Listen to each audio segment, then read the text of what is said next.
Good evening, everyone. My name is Adlina, and I'm from the Connect4 team. With us, we also have my team member Aishwarya. It is a great pleasure for us to welcome you to this event. As you may already know, Connect4 is a platform where we match and connect volunteers to NGOs based on their requirements. Our focus has always been on tailoring solutions to benefit each of our stakeholder groups. While the concept of monetary donation is well established in India, we focus on empowering people to donate their time and skill to a specific cause. Our engagements aim to ensure value generation for both the volunteers and the beneficiaries. We have partnered with over 500 NGOs across India and have connected them with more than 24,000 volunteers. We work with different social cause verticals, be it environment, community development, education. My team member Aishwarya should be sharing the link with you in case you'd like to reach out to us and be our partner. Before we begin, I would like to remind the participants to be on mute for the session to avoid any kind of background noise that might interfere with. I'll just take a second to mute डाल it. दिया ना. Yes. Um, However, if there are any questions that you would like us to answer, please share them on the chat option available to you. We will be doing a quick Q&A at the end of the session. You can also share questions with us via the feedback form, and in case we are unable to cater to all of your relevant queries in the interest of time, we shall resolve them with you via email within a week. As a webinar is planned with an aim to ensure maximum interaction and learning, you can keep a note-taking tool in hand to note down any kind of information or questions that would be helpful for you. Before we begin with today's webinar, I'd like to recap a few topics we covered from our renewal of income tax registrations for NGOs webinar. We facilitated this one in the past quarter, and the topics that we looked at was basically in amendments in the income tax section 12B, renewal and procedures and timelines, additional compliances introduced for NGOs, and the way forward for our nonprofits.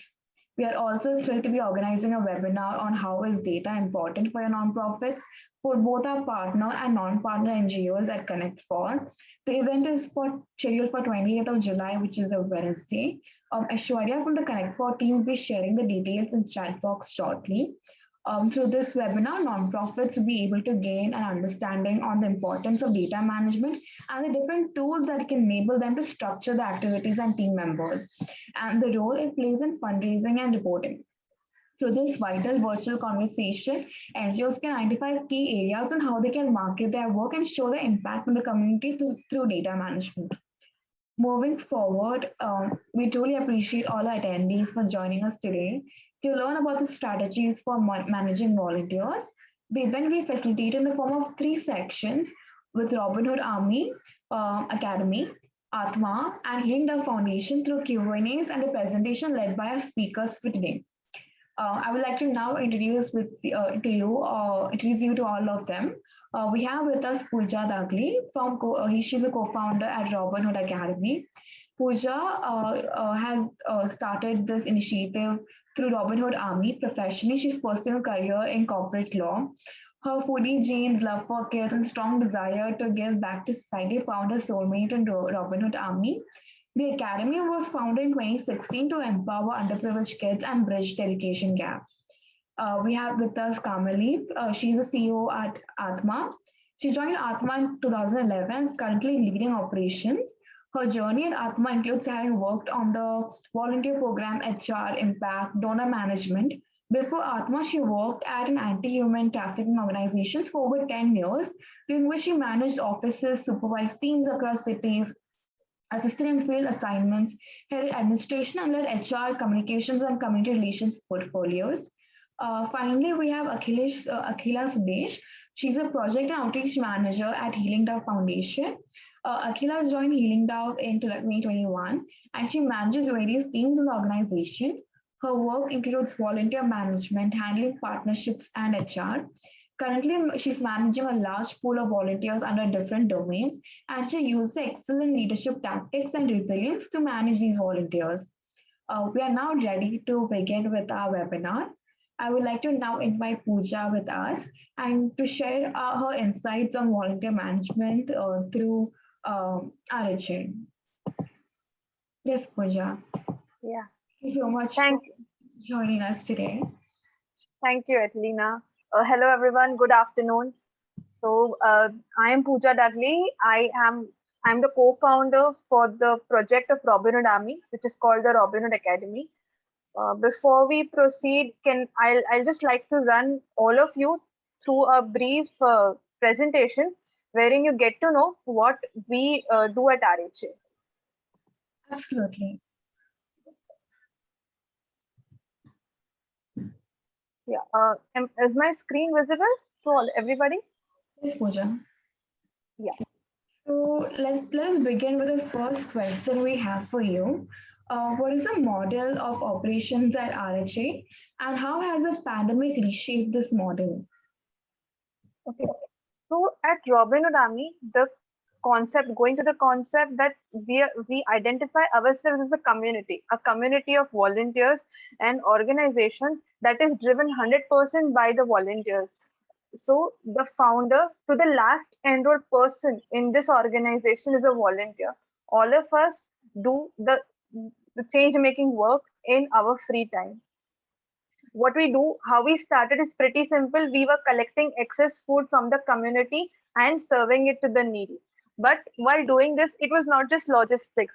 We tend to bond with the less privileged community, support them in whatever means possible. It could be education, it could be their medical needs, or anything which is doable for the volunteers to help through. That's how we came across the concept of academy, our sustainability project. So while meals provided energy, education is something that made the less privileged folks that we served self-dependent. I think, yeah. So uh, just a brief about us that yes, we have around 1 lakh registered volunteers with us. People who've registered as a volunteer on our website. We have served 70 million meals since our starting of our operations in 2014, and we are present in 229 cities globally. But our educational initiative is present in 116 cities. Our idea is to get children into the habit of learning and gradually enrolling them into school. All of this happens through our volunteers. These volunteers come from different backgrounds. They could be like, young professionals, could be any age group and any educational background. The idea is that they are willing to serve, contribute their time. Okay. Coming to the operations, yeah, these are the three principles that we base our work on. That we are zero funds, so we do not collect any monetary contribution for our activities. We have absolutely, like I said, no employees, no revenue, and no office. All of us as a community do this in our free time. We are apolitical and we respect all religions.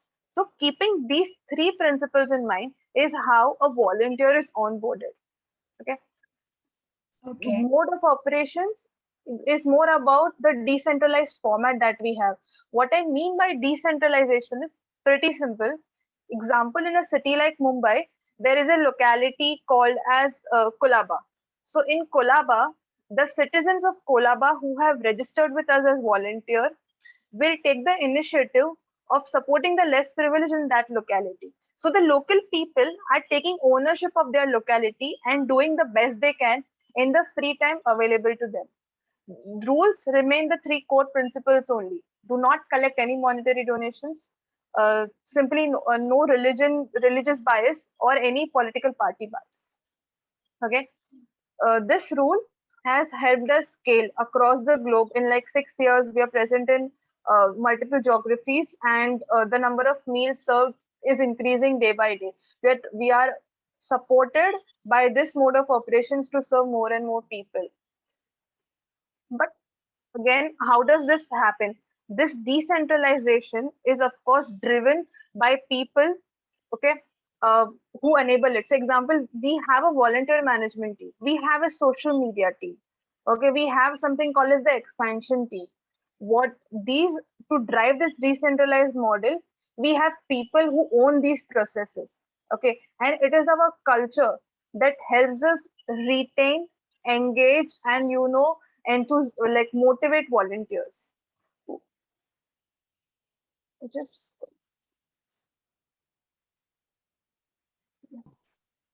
And how has RHA been able to identify this dedicated set of volunteers? so again, it's a mix of the culture and the motivation that you drive to the dream. The culture points that you see in front of you, example, like one person done. So when I am doing something, I'm serving people, or I'm doing anything, I'm doing a blood medical camp or something, there's always this mindset within us that we are always one person done, there is more to do. So let's, you do one task, okay, tick mark, reflect upon it, but now switch to the next goal. That is how the fuel of motivation within the team remains always, at par. Think less, do more. Again, it somewhat means that, reflecting on the same lines, that we do not, we keep the processes or the flow of the funnel is very clear. Okay, it's just like think less and do more of result based than what is the process that we are doing it. Because of course this is about, changing lives, supporting people. So you should not create roadblocks in your process, okay, because of, some hierarchy or some, I would say, channelizing different departments. That should not be the problem here. Ownership, again, ownership is coming from the decentralized format, that if I am owning a particular task, a project, or the welfare of a particular community, that is my own community, that is my ownership. Okay, so when once I have that ownership, the culture of ownership is there within me, I will do the best. So there is no requirement of somebody to oversee what I am doing. And at the same time, everybody knows that, if X person is doing a particular job, it will be the best, it will, reach its desired results.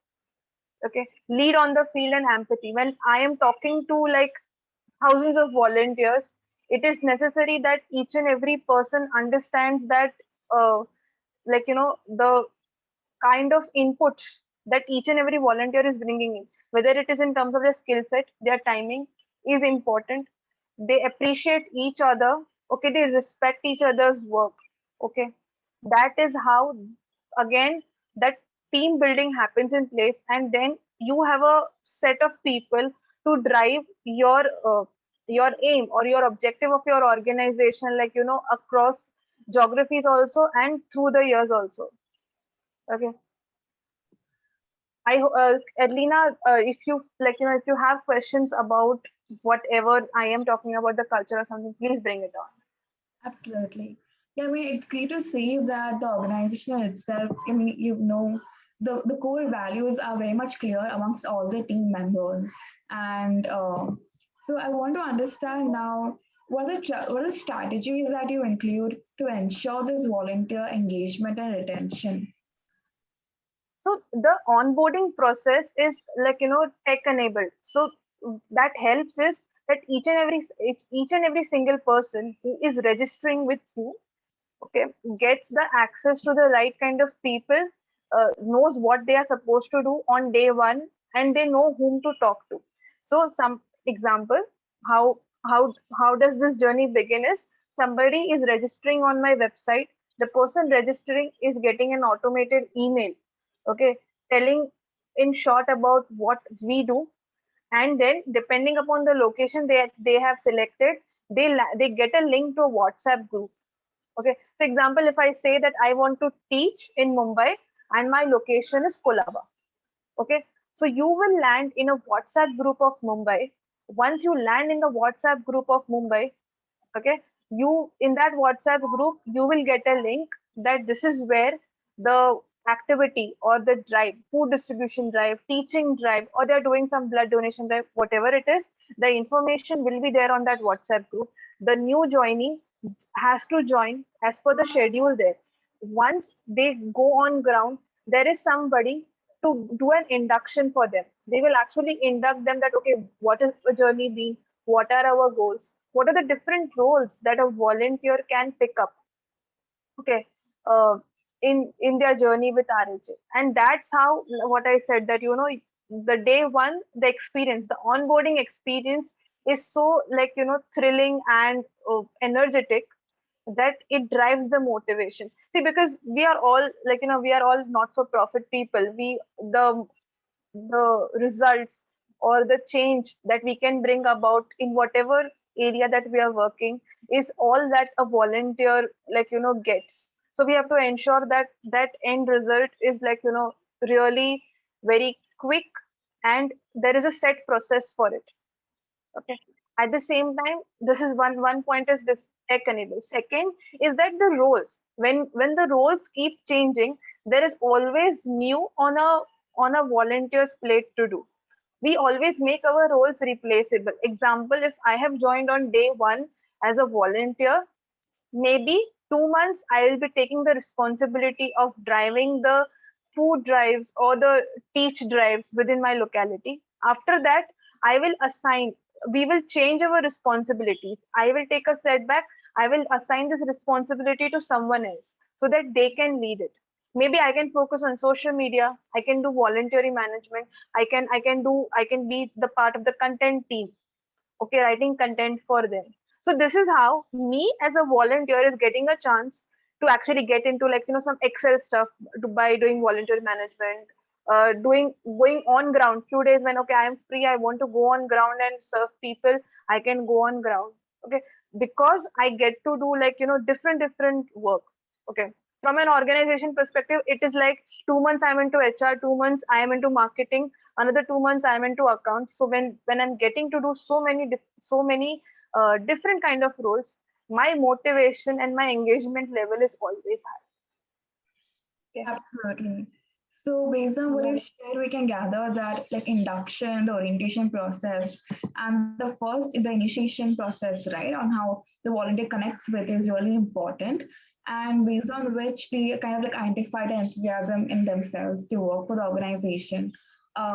Plus, to summarize, you also include different kinds of roles and opportunities for the volunteers for them to also kind of like grow their own skill sets, which I think is really wonderful. Um, I want to know how has Connect for helped you in your activities and programs at RHA? So we again, coming to the engine, building the energy factor. We do a lot of events. Okay, energy is everything. In not for profits, my personal belief is energy is everything. Okay, not the partnership or the contributions that you are getting if you are into monetary donations. It's the energy that you build within your within your external partners or your internal partners. Okay, that energy is something that Connect for has brought in for us, because whenever we do an event, there is lot, you help us, like, with the outreach work, and we get a lot of volunteers through the Connect for platform. So it's like, being always like Connect for is our constant for all the events. All right. Thank you so much, Pooja. Um, we have a few questions uh, shared by the attendees. We're going to address them at the end of the event. All right. I would like to Yeah, sure. now welcome Kamaleen to lead the next section of the event on the process and strategies that we have at Atma on volunteer management. Just give me a second. Hi, Kamaleen. Hi, Adelina. Thank you so much for that. Yeah, great. Thank you so much for joining us today. And it's great to have you here for this part two of this webinar. Let me just share the screen uh, regarding the volunteer engagement at Atma. Yes. Is my screen visible to you? Perfect. All right. So yes, Kamaleen, you can begin. Great. Thank you so much for having me. Like Adelina said, my name is Kamaleen Fernandez, and I'm the CEO at Atma. She's already given me a lovely introduction, so I won't go too much into that. I'll straight away jump into a little bit about what Atma does and how the volunteer engagement process supports Atma's work. Yeah. So basically, Atma is an accelerator for education, and Atma really works with high potential education NGOs and social enterprises across India. And we're really passionate about transforming the Indian education landscape into a place where every child actually learns. So we work towards this goal by empowering grassroots organizations, initiatives, and we help them to grow and to uh, become bigger, better, stronger versions of themselves, thus gradually changing the future of education in India. And over the last few years, we've seen that the landscape has been changing.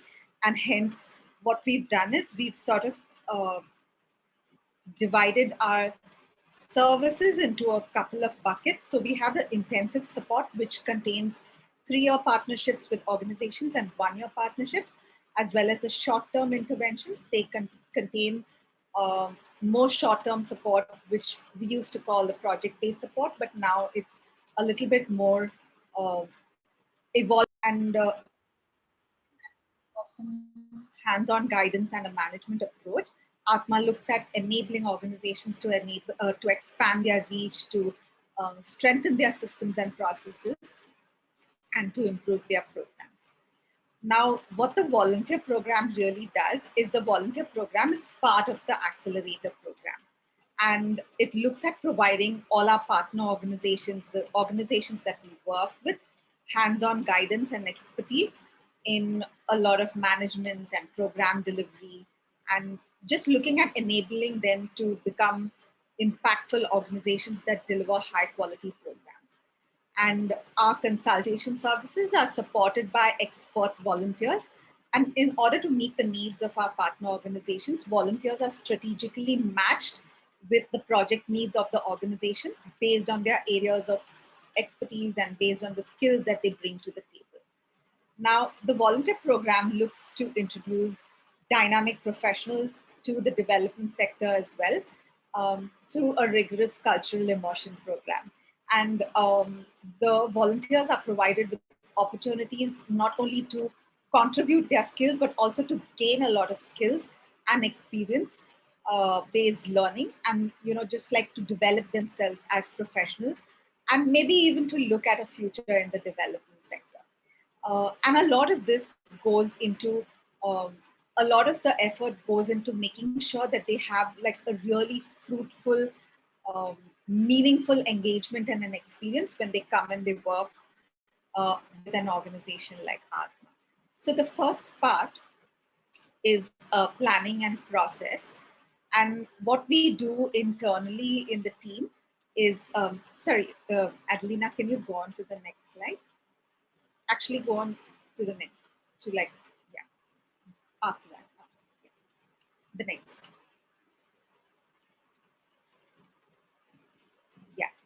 So what we do is at the beginning of the financial year, the volunteer program team just comes together and starts, sorry, could you go to the previous one?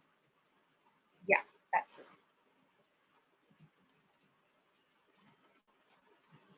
Yeah. So the volunteer program team looks at setting goals for the year, and these goals include number of volunteers that will be required throughout the year to carry out all the projects, all the partner projects, the number of tie-ups that we are aiming to get during the year, and these tie-ups could be with universities, with fellowships, with intern agencies, with organizations like Connect for, and we also look at large volunteer programs um, that have specific projects that need to be completed.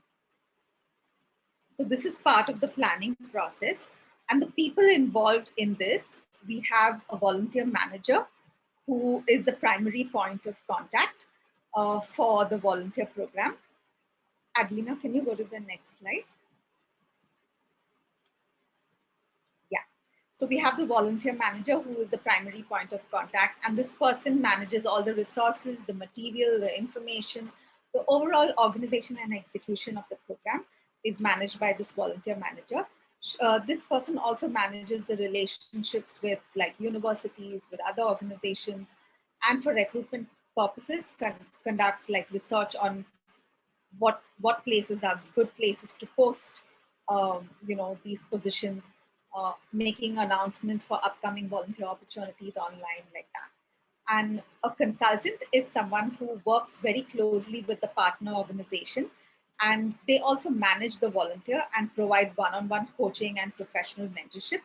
They create a job description and outline all of the expectations.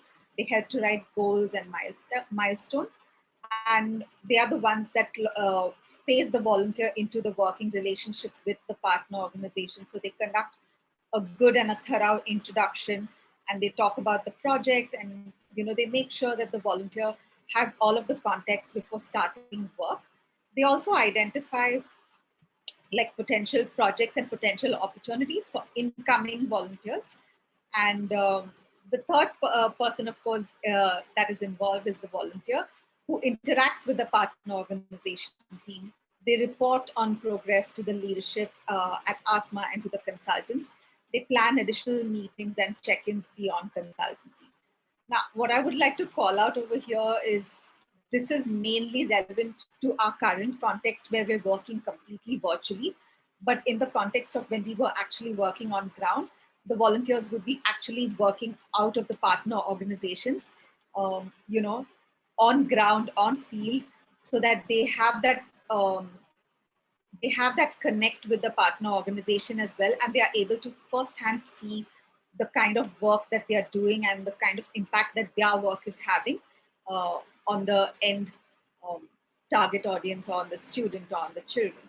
So that is something that is really powerful and that they carry with them as well. The fourth party, of course, that is involved is the partner organization leadership, who collaborates with the volunteers on projects in terms of the information required, in terms of context setting, in terms of what are the steps forward.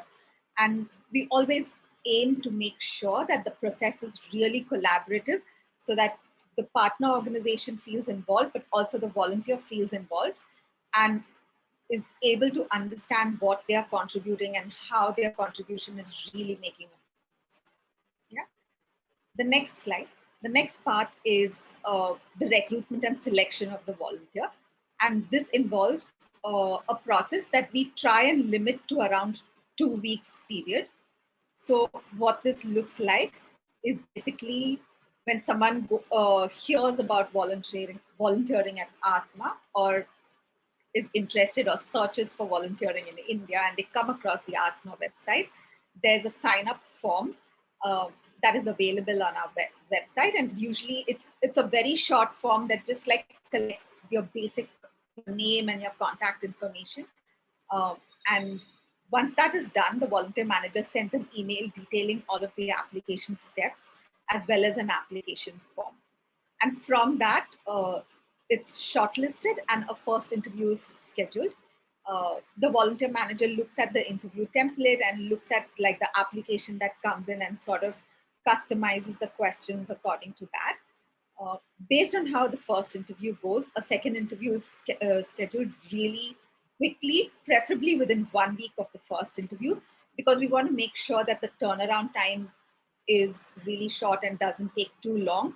And this is key in volunteer engagement as well, because oftentimes the volunteers looking at various sort of opportunities. And this is really important where you make this part of the process really streamlined and efficient.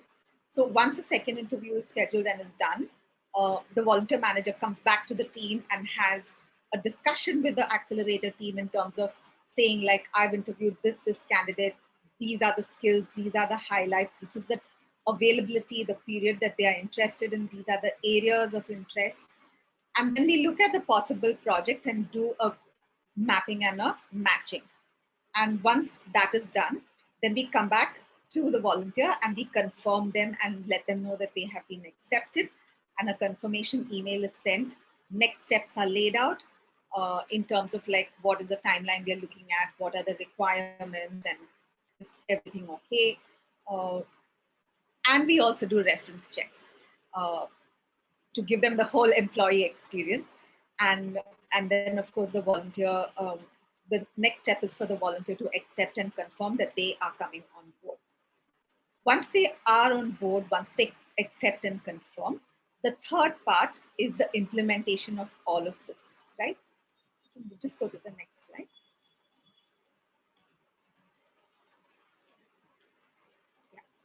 Yeah. So oftentimes, like, we've interviewed someone like way in advance, or sometimes it's like maybe they are a couple of weeks away or 3-4 weeks away from starting. So usually 2 weeks prior to their starting, we send an email to make sure that everything is in place.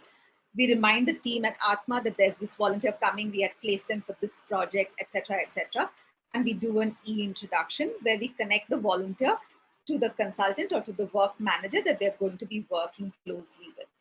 And once the consultant is ready, once they have sort of talked on email and things like that, the consultant makes sure that there's a more specific JD or a role description ready. The partner organization is informed, and yeah, and then the volunteer makes sure that whoever the person is going to be interacting with, there's introductions taking place. The volunteer manager also assigns them an Atma buddy, so that in case they have any questions about the organization, about the work, about the functioning, they don't have to feel like they're imposing on someone, but that they can address all of those queries. And in an office setting, they can even ask questions like, how do I order lunch? Or, where do I get coffee? Like, even small, simple things like that, like, we make sure that those questions are addressed. 2 days prior to the volunteer starting, we confirm that they are ready to start, provide them with email login details, etc. Just go to the next slide. Right. When they start, we usually have like an orientation and a welcome session. And this is really important because this is their first step into the organization officially, right? So we do an overview of the volunteer program. We do an overview of the accelerator program, the expectations of the project, helpful tips to adjust into the Atma culture. And in case of actually physically coming here, we also do like a whole run through of what the city is like, the culture in the city, certain helpful tips in terms of traveling or, um, language and things like that. Those are all things that we sort of like walk them through. We make sure that they're able to log into their email ID, that they have access to the documents, Google Drive, calendar, and we make sure that they're familiar with all of that because that's what we use as a system to sort of function. And we outline what their first 2 weeks are going to look like so that they don't stumble in and feel like, what's happening? I don't know. Maybe people have not planned for me to be here. And just to take off all of that vagueness and unease that comes along with like stepping into a new environment, we make sure that their first 2 weeks are really outlined very clearly, and they have an idea of what's happening at all times. We make sure during the first 2 weeks, the actual introduction to the partner organization takes place. They understand what is involved in the project, an introduction to everybody on the Atma team. And we also make sure to give them an assignment so that if there's any like free spaces and things like that, they have something to sort of mentally engage them with as well. The next part, can you just go to the next slide?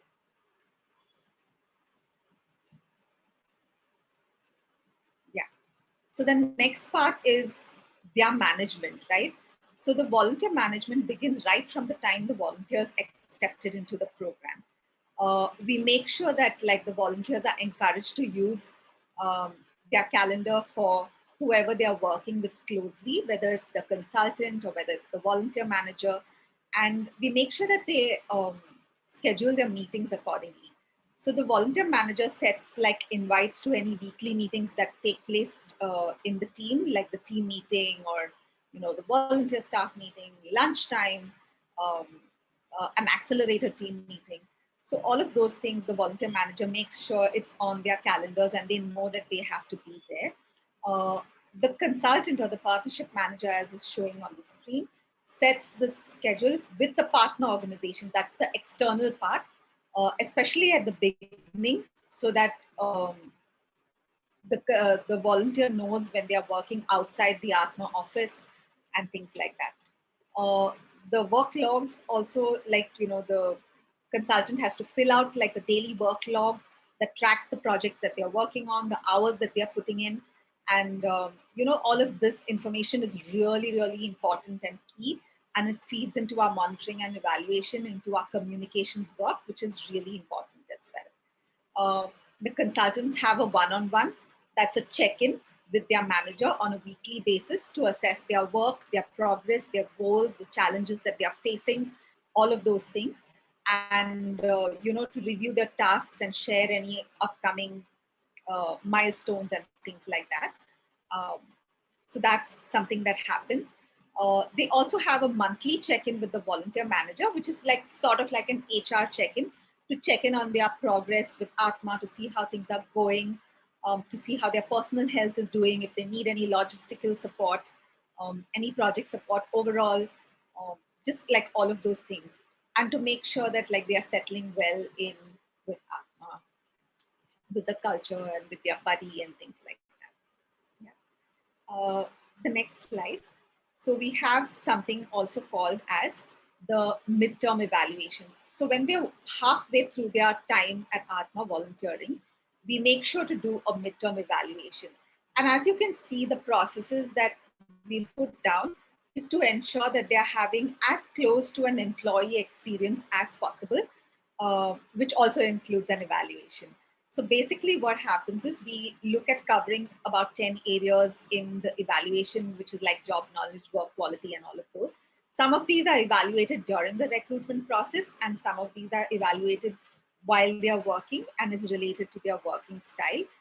We look at areas of personal and professional growth and outline that at the start of the volunteering term, and sort of during check-ins and during evaluations, we see that they are being met.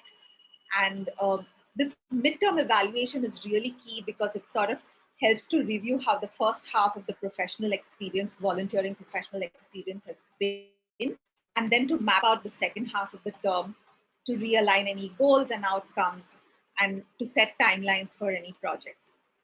We make sure that there's a two-way communication even in this evaluation. So along with feedback on performance, we have a conversation around what is going well, what needs to be improved, are they getting enough support, what are the challenges they are facing, etc. The things that we do check in for at the midpoint of the volunteering period, or if their volunteering term is really long, then at 2 months mark, we sort of like do a check-in to see how they're doing, what their mindset is. Because a lot of times when you've been part of a setting, like a 6 to 8 week mark, you sort of experience a shift in your mindset. Things start becoming more clear, or you start, like, things start changing for you. So we do that check-in to make sure, that everything is okay, everything is aligned. We look for any signs of like complacency, or if like they're not happy with the work, and then we have a conversation around how that can be changed for them. And of course we look at like well-being and making sure that their morale is up at all times. Just go to the next slide. The last piece that I'd really like to talk about very quickly is just managing the exit. So during their final week at Atma, they usually meet all of the departments in order to have a holistic exit approach, which is very similar to the time that they have entered the organization during their orientation. So they meet both with the communications and the business development team. They do a blog piece for the website. We ensure that they are connected with Atma social media, and we discuss how they can continue to support Atma and be involved in Atma's story, even in their journey beyond Atma. How can they stay connected? We discuss potential fundraising opportunities, ways to stay connected, whether it's like providing a linkage to a university, referring potential universities, raising funds, raising awareness, all of those things. We discuss all of those opportunities. Their work manager, that is their consultant or their partnership manager, conduct an exit interview and discuss their experience at Atma. And it includes like filling out an exit interview questionnaire. The volunteer manager also is part of the interview and discusses the volunteer experience, looks at any feedback that they have in improving the program and improving their experience, things like that. The volunteer prepares a presentation for their final day, and talks about how they came to Atma, how they worked with their partner organization, what they did during their time, their biggest takeaways, their successes and challenges. And they also receive a nice certificate and a report card from Atma, which sort of talks about competencies that they have gained, which talks about areas that they have worked on. We try and make the going away like really special for them. So usually after the presentation, we try and do like a small farewell and we give them a gift and things like that. And that's how we usually try and wrap up their time. We also do make sure to sort of keep connecting with them and invite them post their time at Atma. We try and make sure that they are still connected on social media, invite them to events, invite them to different places. Just like looking at all ways that we can be connected. If they require a reference letter, we're happy to write one for them and things like that. So that's basically like the processes and strategy that we have and we follow at Atma. And I know I've just gone over it really quickly, but I'm happy to take any questions, whether they are now or whether they are in the later part of it. I'm happy and open to take any questions. Thank you so much, Kamaleen, for those excellent insights. We shall be addressing the questions. We have quite a few questions regarding Atmas too. We shall address it at the end of the event. I'd like to now call upon Akhila for the final part of our webinar. Hi, Adelina. Hi, Thank Akhila. you so much for inviting me here. It's thank you so much for the opportunity that you've given. It's great actually to be here. And hello. Yes, we can hear Yeah, you. can you see me now? I can see you. Yeah, all right. Yeah. Hi everyone. It's great to meet everyone here. Thank you so much for joining us. So Akhila is with Healing the Foundation. She's been managing the volunteers, as I mentioned earlier. Just give me a second. Uh, Akhila, would you like to speak upon like how has Healing the Foundation grown over the years regarding volunteer management? All right. Yeah, sure.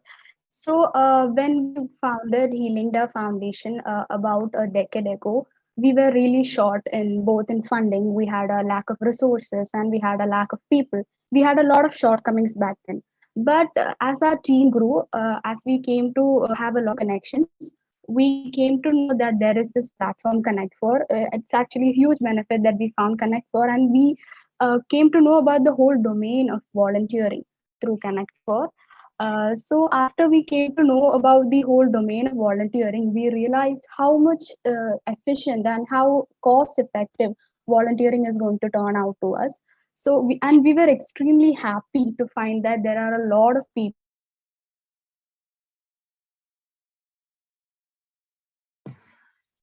I believe we're facing a bit of internet issues. Akhila, are you there? We lost you.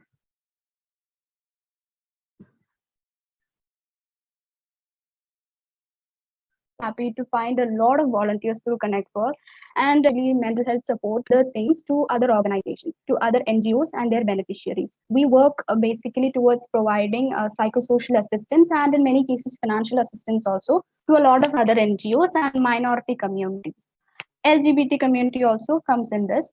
So when we found out there are a lot of people who were a lot of volunteers, skilled and freshers who are willing to volunteer with us, we were extremely happy.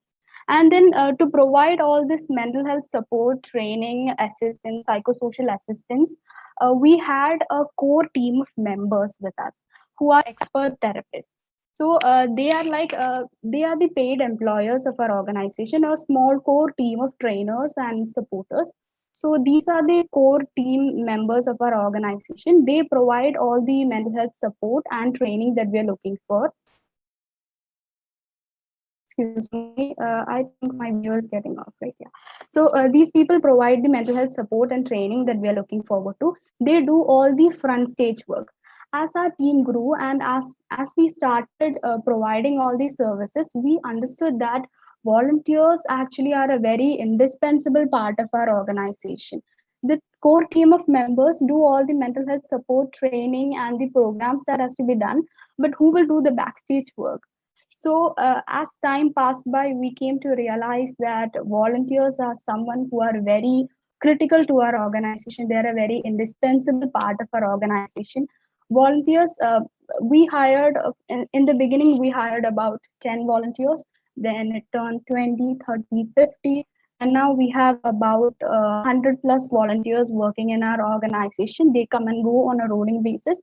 And I can say that they have been a great part of our organization, a very beneficial part of our organization.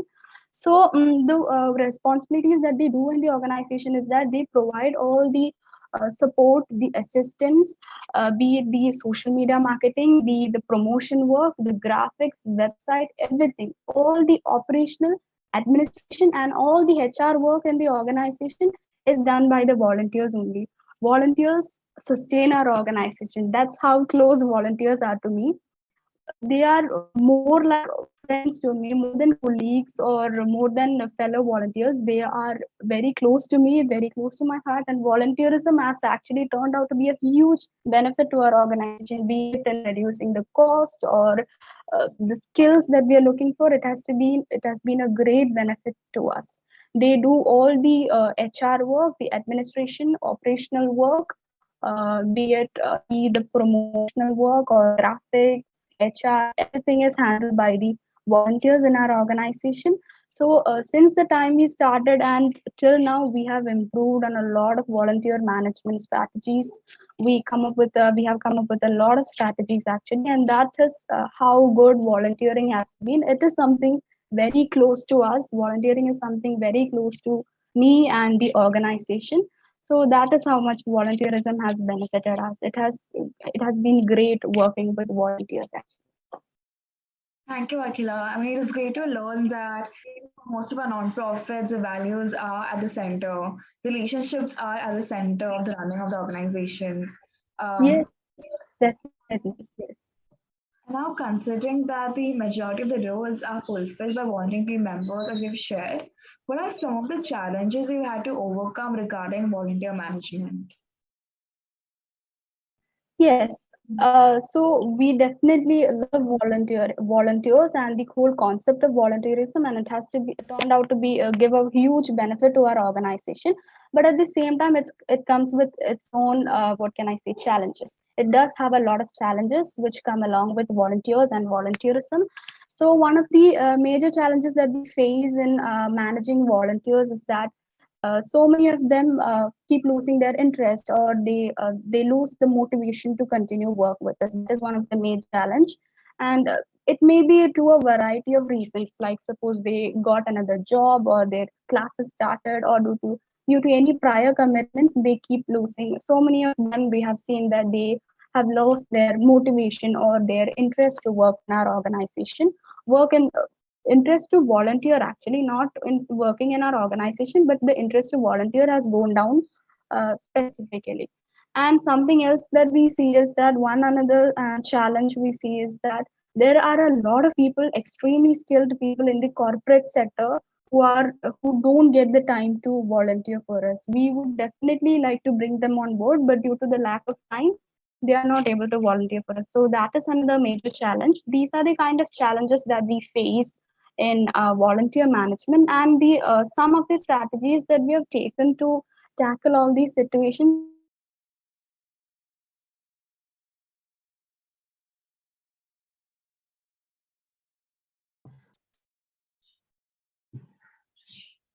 I believe we lost her again. Akila, are you there? Employees are not colleagues, or they are not just fellow volunteers to us. They are more than that. They are friends to us. We have a very informal connection with all the volunteers. We do have weekly meetings, and then where we get to know each and every volunteer. We give our introduction, and they tell us more about themselves, how the work is going, how they are catching up with the work pace, everything, all the details. They can share it with us, and we do share it with us. So the connection with the volunteers, we believe, is very important. It needs to be an informal connection more than a formal connection, because if we go forward with the informal connection, volunteers are more likely to stay and complete their tenure and not leaving midway. So it's very important to have a very good, a great connection with the volunteers. So we have meetings every now and then, and we get to know more of the volunteers working, any issues with other volunteers or with the team leads. We do have a lot of we talk a lot, actually. We talk a lot during our free time, during meetings.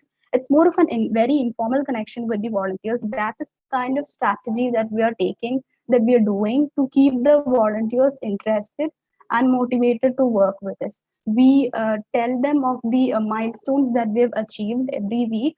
We tell them that we have provided support, training, and assistance to these communities, to deafblind children, to LGBTQ plus, to all the communities. We have provided support and training. We do tell this to them so that they understand that all the work that they do is going for a social cause, is going for the cause which is really close to our heart. So this is one of the strategy. The weekly meeting is very important. We do that every week to get to know, get in touch with the volunteers, how good they are working, and if they are facing any issues. So this is one of the most important strategies. And something else that we do is on-spot appreciation. Whenever a volunteer achieves a milestone or they complete a task, we appreciate them on the spot. So appreciation is something, being a volunteer, I say that it is very, very important for me. I find that appreciation really improves the self confidence or the level of motivation of the volunteer. We have to give them the appropriate appreciation in public. That is what I believe in. So, whenever a volunteer completes a task or reaches a milestone, we appreciate them. We put volunteer stories and posts and appreciation posts and all our social medias. We give them the maximum publicity. So volunteers they feel really appreciated, and their motivation level goes up really high when they see these kind of posts going up. And something else that we do is we put up this volunteers of the month post in our social media. Volunteers who perform exceptionally well in our organization will always be eligible for a post that goes up in all our official social media handles, that this is the person has volunteered with us for these many months, and this person has given us a profit of these many things. And this is the kind of strategies that we have built to keep the volunteers interested and motivated under us. You've spoken of the strategies and the challenges that you faced regarding volunteer management. I'm sorry, I can't hear you actually. Am I audible? Can everybody else hear her? Or is it my network issue? Yes, am I audible, Akhila? Can you hear me? Ashwaya, are you able to hear me? Yes, we can. Yes, yes, Alina, we I'm can hear you. actually not able to hear you. All right. Akhila, is it better now? You could turn off your camera if that works for now. Can I rejoin? Sure, Can I try rejoining? that 2 should, minutes? yes. Is that So we can begin with the Q&A. We've noted down a few questions here. Kamaleen and Pooja, shall we look at those questions until Akhila joins us to answer Sure, the question? sure. All right. So the first set of questions are for Pooja. What app do you use to automate the filtering of a volunteer location-wise? So we've enabled our website to do that for us, that we can actually the volunteer enrollment form that is there on our website takes the location, the city of the person and the locality.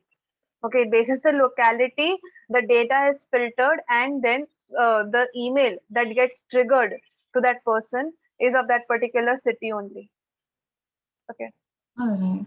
And is there a specific app that you look into? No, it's not app based.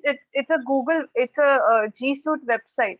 That's it. Nothing. Not. It's not much complicated. It's just that the form that we ask the volunteer to fill, it has his name, contact number, email address, and city and the location.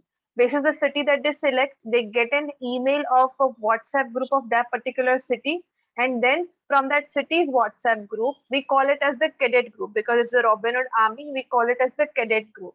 So they land in the cadet group. In the cadet group, when they land, they see the, like, there is an informal onboarding that happens. There's a welcome message. They get to know that what is the initiative about, and then basis the, the bifurcation in the areas of that particular city, they land in the area or the location wise WhatsApp groups. All right. I like to share this question with, I think, with all of our speakers.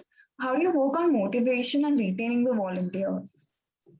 We can begin with Pooja, then Kamali, and then Akhila can take it up. Okay. So for us, I think the thing that like I said earlier, that energy is everything. If your volunteer gets the experience to, like, okay, I want to do like social media. I'm ready to do social media. One day I'm put into website work because I am, I'm interested to do the website backend work. Okay, or something which is related to building the curriculum for the students that we are making for. Okay, any role, and the idea is that you have the passion to do X work, you are allowed to do it, and that is what drives the motivation. Of course, the constant factor being that the people being served on the WhatsApp groups, in the meetings and all, there is a conversation about how during a particular drive, they came across someone who had, lost somebody, or who was traveling from a different city and they rescued a person XYZ. This is apart from the food distribution and the education initiative we have for street children, going beyond the lines of volunteering that we have for RHA. They did something. These stories keep on motivating the new volunteers, and just keep the fuel on. That's the whole purpose. Secondly, I think for us it is about volunteering, since all of us, including me, who's the co-founder of the project itself, do this in our free time. We've always believed that we are a community, and RHA is anything that a robin makes it. So today I could be doing a tree plantation because, okay, robins want to do some tree plantation. They are willing to do it. They will develop their expertise, the requisite knowledge and the tools, and they'll do that. I want to do blood donation. I want to do food distribution. Anything under the sun, which is about bringing a change, is something that the robin is enabled on this platform. That is what keeps the volunteers engaged. And last and the most common thing, which I think any organization, any NGO can take back, in whatever structure that you are operating, is events and small, I will say, small celebrations that you can do on a quarterly basis. This will help you onboard more volunteers because you are on your social media pages that we have XYZ event. Okay, so your current volunteers and the new volunteers also come on board during that period. That energy that you build for a gap of say 6 to 8 months drives the current and the new volunteers for another 6 to 8 months, and that's how the ball keeps rolling. I hope these responses are helping all of you out there. Yes. Kamali, how about you? Yeah. So I think for us at Atma, what we look at doing really is understanding, firstly, the motivation why the volunteer wants to volunteer. And it could be a variety of reasons, right? One is they're exploring career paths. One is they want to do something for the cause or for the society, or they want to learn something. And we try and understand what that is, and then incorporate that into their experience. So we try and make sure that through their volunteering term, they are able to achieve that goal or that mission that they set out with initially, or the whole thing that is like pushing them to volunteer. We try and understand that and then try and make that part of their experience. So there is a little bit of customization with each volunteer, I would say. Um, like we do make learning opportunities available to them if that's what they're interested in. If it's about understanding how a nonprofit organization functions, then we make sure that the projects that are assigned to them involve that sort of insight and learning and things like that. The opportunities to work with senior leadership of organizations, involvement in all of the team activities, really treating them on par, like with employees. They are included in everything, including all team meetings, strategy meetings, all the important decisions, um, surveys, everything. They are as much as part of the team as the employees. So these are all pieces that we do to make sure that they are engaged and motivated.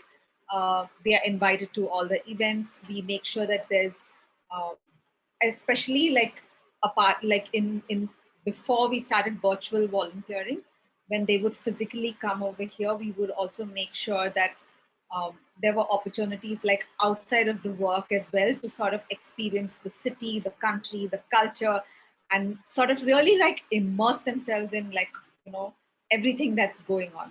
So yeah, we do a little bit of all of that to make sure that their experience is really unique and fulfilling to each one of them. Thank you, Kamali.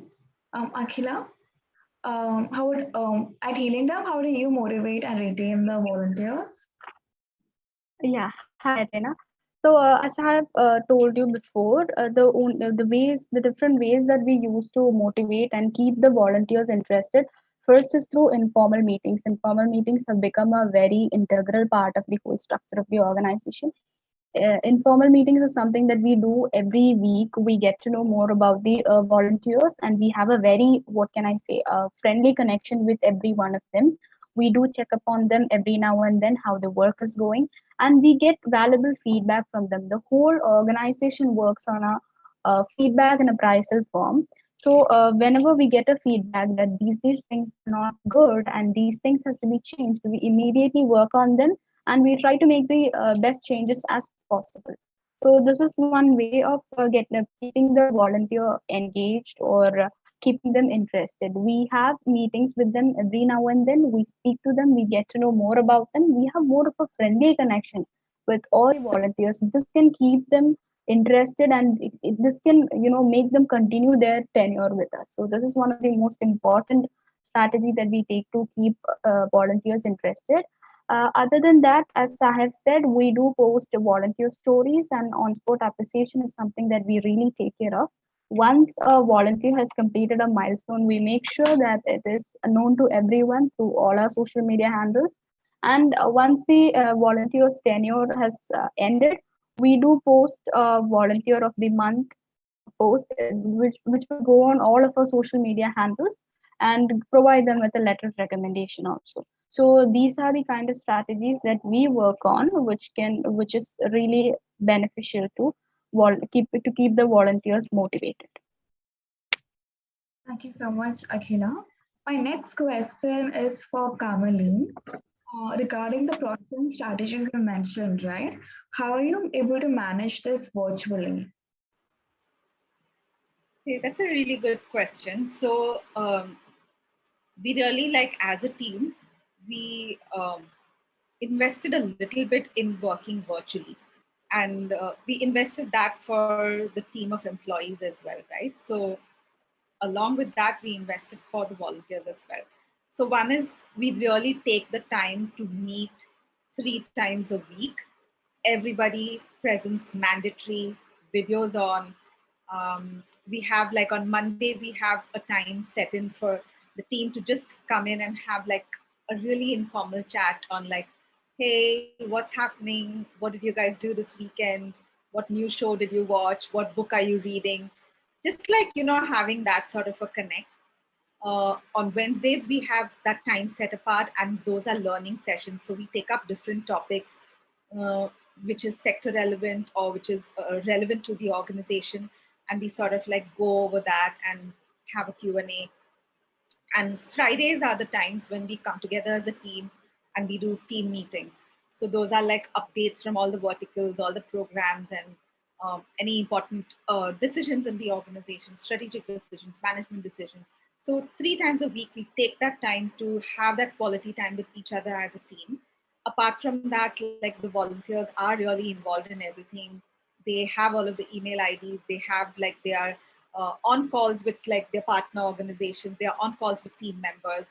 Um, Apart from that, the volunteer team have their own separate volunteer staff meeting as well, which has a lot of activities, which has a lot of discussion points, updates on the projects that they are working.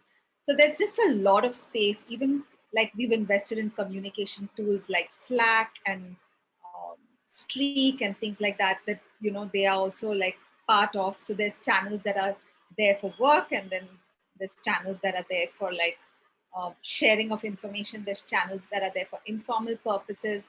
And we've tried to replicate like an office environment as much as possible virtually, which is currently working for us right now. So that's how we are looking at managing it virtually for them. Thank you so much, Kamalin. The next question, we got it via the RSVP form.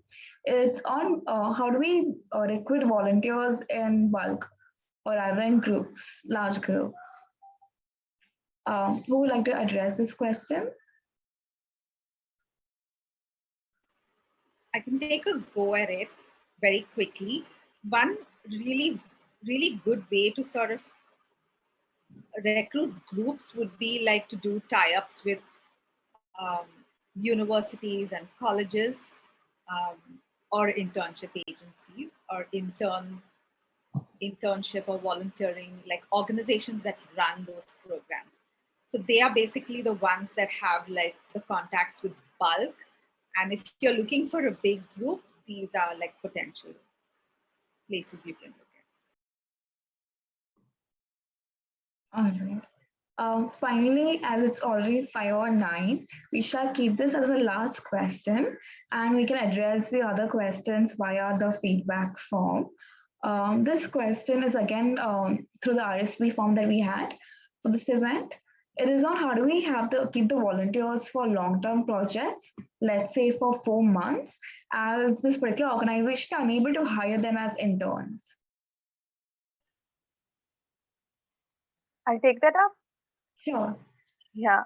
So I think you can, once a volunteer is onboarding with you, you can have a specific roadmap for them. So that is clear that, you know, at every juncture, what are they supposed to do? And that is, and since like, you know, on day one, there is a clarity on the roadmap and the goal. Okay. The engagement and the motivation will remain high.